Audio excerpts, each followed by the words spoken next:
Shalom, selamat pagi. Untuk mendengarkan firman Tuhan, marilah kita berdoa. Kasih karunia dan damai sejahtera dari Allah Bapa kita dan dari anaknya Tuhan Yesus Kristus kiranya menyertaimu sekalian. Amin. Ayat harian untuk kita pada hari ini, Rabu 27 April 2022, tertulis dalam surat 2 Korintus pasal 4 ayat 6. Sebab Allah yang telah berfirman, dari dalam gelap akan terbit terang. Ia juga membuat terangnya bercahaya di dalam hati kita, supaya kita beroleh terang dari pengetahuan tentang kemuliaan Allah yang nampak pada wajah Kristus. Saudara-saudari yang dikasihi oleh Tuhan Yesus Kristus, ternyata tidak hanya di era ini muncul keinginan memiliki banyak pengikut atau memiliki banyak followers. Karena dulu pun sudah ada di zaman Rasul Paulus. Pada masa itu sudah ada pengkhotbah-pengkhotbah yang memiliki motivasi yang tidak jelas, yakni hanya ingin memiliki banyak pengikut. Namun Paulus tampil berbeda. Dia menjadi pemberita Injil yang tidak mau tawar hati. Meskipun ada banyak yang menolak dia, bahkan menentang dia, dia tidak tawar hati.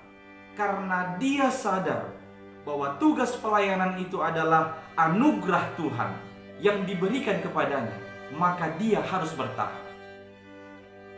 Berangkat dari pengalaman perjumpaannya dengan Yesus di tengah-tengah perjalanan menuju Damsyik, dan juga atas dasar firman Tuhan, Paulus tidak pernah mengeluh, bahkan menyerah terhadap orang-orang yang menentangnya, terhadap orang-orang yang tidak menerimanya.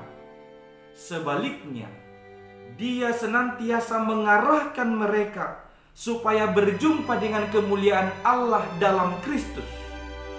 Paulus benar-benar percaya dalam mengandalkan firman Tuhan. Jika Tuhan yang telah berkata akan menerbitkan terang di dalam kegelapan dan akan menerangi hati kita, maka demikianlah harusnya terjadi. Saudara-saudara yang dikasihi oleh Tuhan Yesus Kristus, tetaplah fokus kepada tugas pelayananmu. Ingatlah, tugasmu adalah menyenangkan hati Tuhan Allah, bukan untuk menyenangkan hati manusia. Maka marilah memusatkan perhatian kita pada kesetiaan melayani agar semakin banyak orang yang mendapat terang Kristus dan melihat kemuliaan Allah melalui Tuhan Yesus Kristus. Amin. Kita berdoa. Terima kasih ya Tuhan, firman-Mu telah kami dengar pada hari ini, yang meneguhkan kami akan panggilan kami sebagai pengikut Kristus. Engkau telah membawa kami dari kegelapan ke dalam terang Kristus.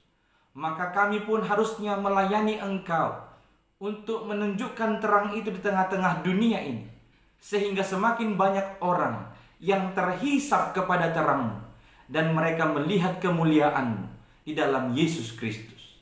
Ya Tuhan, tolonglah kami supaya kami tidak tawar hati, tidak menyerah dalam melakukan tugas panggilan kami. Hanya di dalam Yesus Kristus, dengarkanlah doa kami ini. Amin.